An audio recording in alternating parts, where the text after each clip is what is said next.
Интервью на Национальном радио Ингушетия. Дорогие друзья, добрый день. В эфире Национальное радио. Вы на волне 88 и 8 FM. У микрофона Милана Манкиева. В гостях у нас сегодня старший госинспектор управления Федеральной антимонопольной службы по Республике Ингушетия Ахмед Аушев. Ахмед, здравствуйте. Здравствуйте. Напомню нашим слушателям, что мы работаем в прямом эфире. Вы можете нам задавать вопросы. Как нам, Ахмеду. Задавать вопросы пишите на номер 8 962 637 0106 или можете позвонить на номер 55 40 50. Мы уже с вами, Ахмед, в этой студии встречались. Вы рассказывали про то громкое дело, которому вы посвятили несколько лет своей работы, успешно его раскрыли. И, в общем-то, всем нам принесли большую радость от этого события. Мы чуть позже, конечно, и эту тему затронем. Вначале хотела бы у вас поинтересоваться, как вообще вы попали в Федеральную антимонопольную службу, какими путями? И вообще расскажите о том, чем конкретно вы занимаетесь в ФАС. Когда я узнал о том, что в Ингушском УФАС появилась вакансия, я работал в региональном министерстве. Тогда я для себя решил, что мне это направление в целом интересно, и начал оставаться после работы, готовиться к конкурсному отбору, изучать соответствующее законодательство. И тогда я верил, что если есть знания, если быть активным, то можно даже в Ингушетии найти ту работу, которая тебе интересна. Уже после того, как я прошел конкурсный отбор, через пару дней мне позвонили с антимонопольного органа и пригласили работать в ФАС. Так и начался этап моей жизни, связанный с Ингушским ФАС. А сколько лет вы уже там работаете? Где-то 5 лет. И не жалеете, да, о том, что решили переметнуться в другое ведомство? Не то, что не жалею. Наверное, не было ни одного дня, чтобы я утром шел на работу и не хотел идти туда. Настолько это Слушайте, что у вас там такое происходит? Потому что все сотрудники ФАС просто в восторге от того, чем они занимаются. А здесь, это очень здорово. Наверное, мы часто видим по интернету, мы и в фильмах видим то, что человек, сотрудник любой организации, в понедельник утром не хочет идти на работу.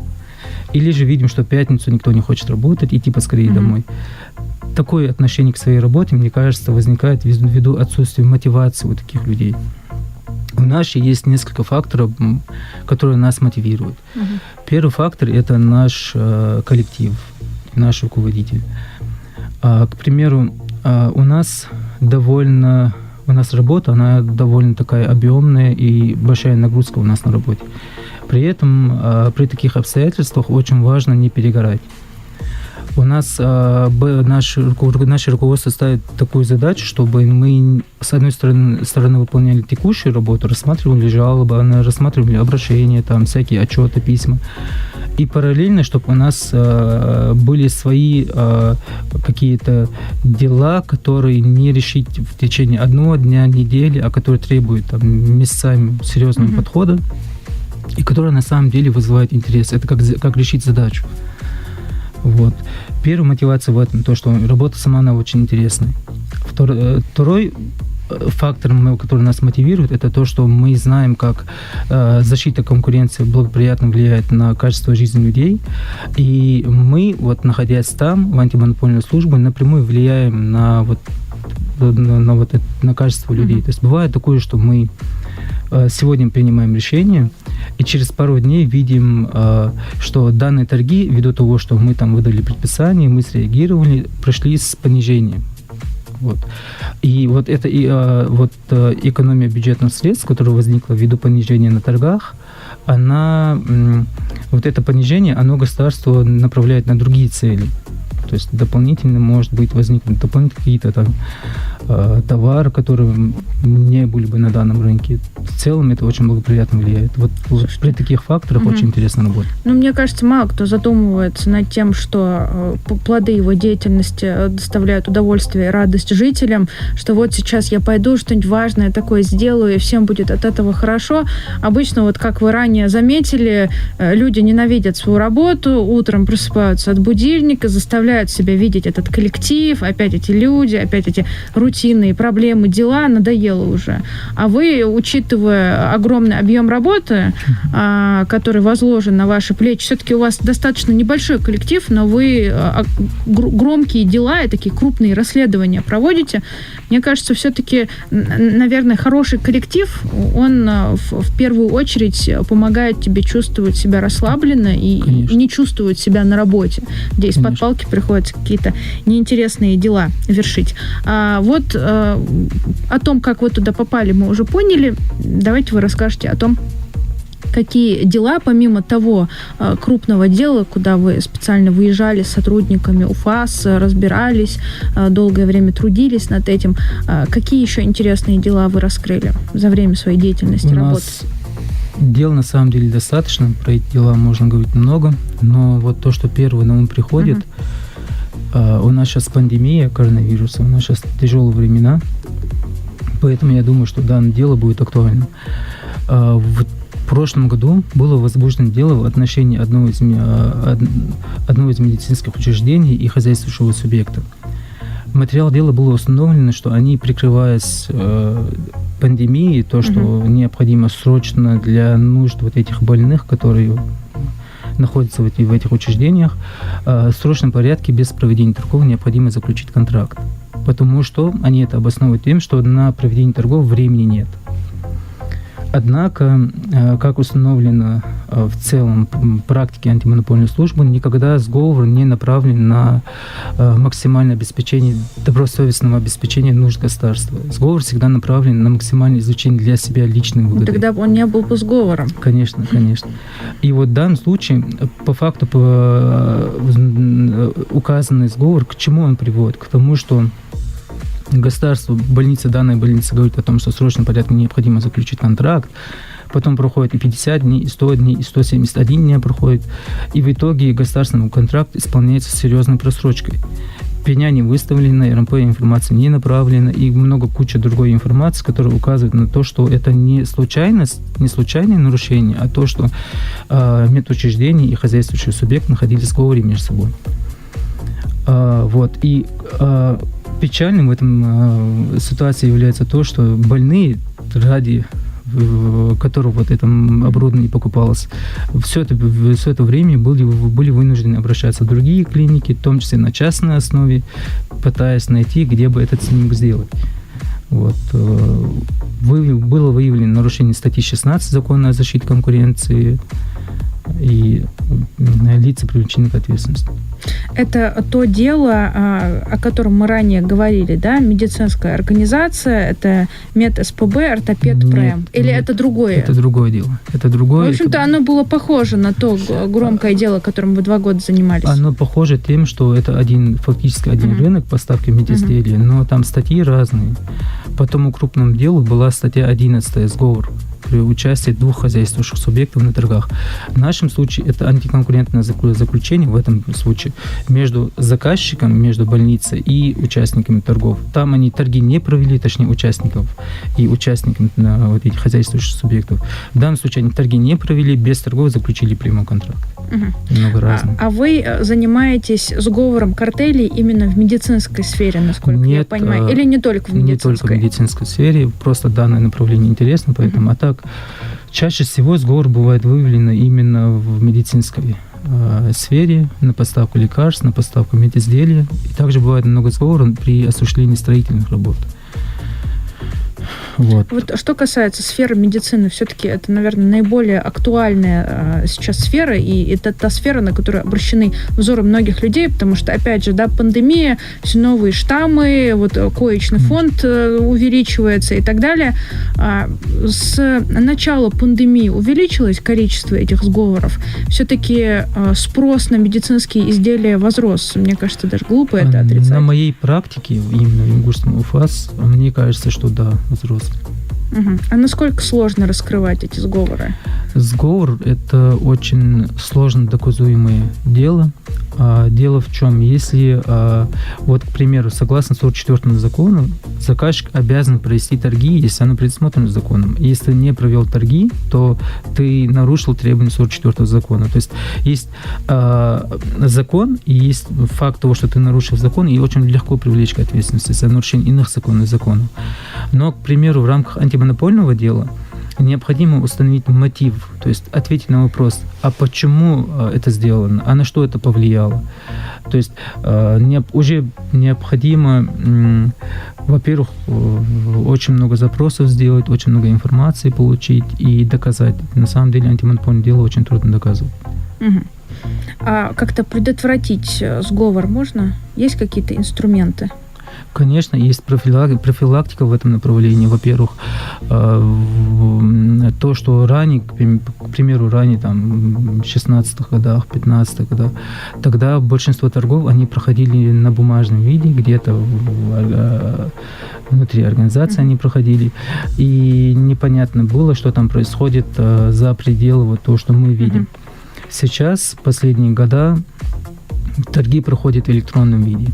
И все, что проходит на торгах, все люди видят, все видят контрольные органы, и стало намного проще это сделать. Намного проще стало выявить с нашей стороны, и намного сложнее стало провести такой сговор с их стороны, потому что это все как-то все видят. Угу.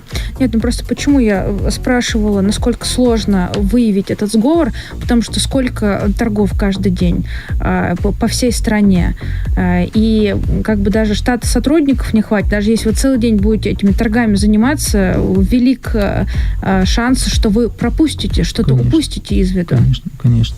Есть, во-первых, фактор того, что у нас очень мало сотрудников. К примеру, во всей Ингушетии я единственный, кто занимается картелью. Сговор, картель во всех направлениях. Медицина, строительство, дороги, строительство, там, лесное законодательство, все направления. Сговор, картель у меня в Ингушетии. Получается, трудовых ресурсов не хватает. И также в других терорганах. Это первый фактор.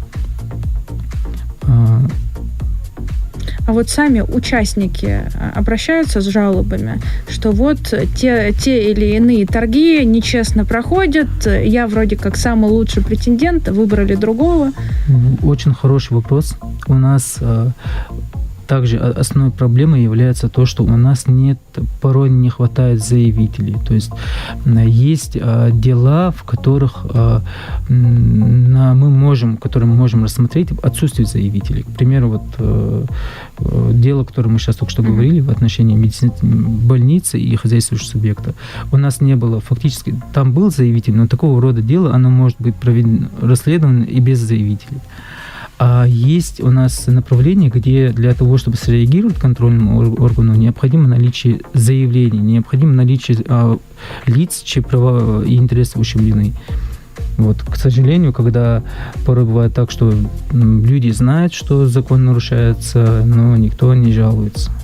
Это проблема. Есть же те, которые жалуются. А когда жалуются, мы отрабатываем. Но таких заявлений немного. Если я не ошибаюсь, в основном люди пишут в Инстаграме, что вот почему вы не обращаете внимания, вот там-то происходит беспредел, а вы сидите сложа руки, никак не реагируете. Мне кажется, что человек тоже несет ответственность. Он же является свидетелем от этого беспредела. Значит, ему нужно написать заявление, если он хочет, чтобы какие-то меры были приняты в отношении этих беспредельщиков. Конечно. И в каком виде эта жалоба должна быть написана? По 44-му, если мы говорим про рассмотрение именно не как сговор, а как нарушение при проведении торгов, просто оно очень близко взаимосвязано. Порой часто бывает так, что и сговоры, они основываются на нарушении 44-го закона.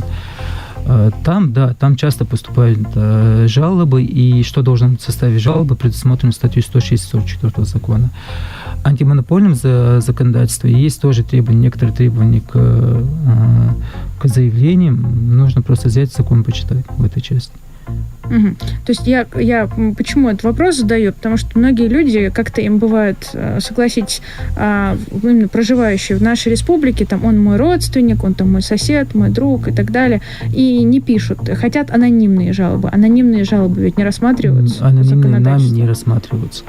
Рассматривается поступившая информация, но как заявление анонимные мы не рассматриваем. А помимо вот медицинской сферы, вы еще упомянули строительную сферу. Там какие проблемы? Там тоже бывают сговоры. У нас были сговоры, там, каких годах, 18-19 года были. Это вот сговоры. В Ингушетии? В Ингушетии, да. А в чем смысл этого дела? Ну, я имею в виду какие-то подробности. Тогда было установлено, что два хозяйствующих субъекта, допустим, подавали заявки на участие в торгах с одной IP-адреса. и на торгах они не конкурировали между собой. Вот. Это признаки нарушения антимонопольного законодательства. Так как, когда участник подает заявку на участие в торгах, он должен обеспечивать данную заявку деньгами. Когда он участвует в торгах, он как бы и временные затраты у него, и прочие затраты. Поэтому, если иного экономического обоснования нет, он не может отказываться от участия в этих торгах. А там мы видели, что 2 заявки поданы с одного IP-адреса, при этом один участвует, а второй уступает право участвовать. Тогда к второму возникает вопрос: если ты не хочешь участвовать, а зачем ты заявку подал? Для галочки, чтобы другому не мешать. Да. Согласитесь, Ахмед, что это достаточно глупая ошибка. Чем руководствуются эти люди? То есть они думают, что их не поймают, или что вот там кто-то прикроет? Почему глупая ошибка? Когда, во-первых, как было сказано... Я имею в виду, что легко попасться. Сотрудников очень мало. Угу. И контрольных органов очень в целом недостаточно. Поэтому где-то, может, они надеялись, что это пройдет. Может, у них не было знаний относительно того, к чему это приведет. Может, они просто решили вот так сделать, но не повезло им в этом случае. Сейчас просто век информационных технологий, легко можно посмотреть, кто откуда что отправил. И если с одного компьютера отправляют заявки люди, которые вроде как конкурируют, это как-то очень подозрительно. У нас постоянно вырабатываются новые механизмы выявления таких нарушений. В тот период это были, к примеру, IP-адреса.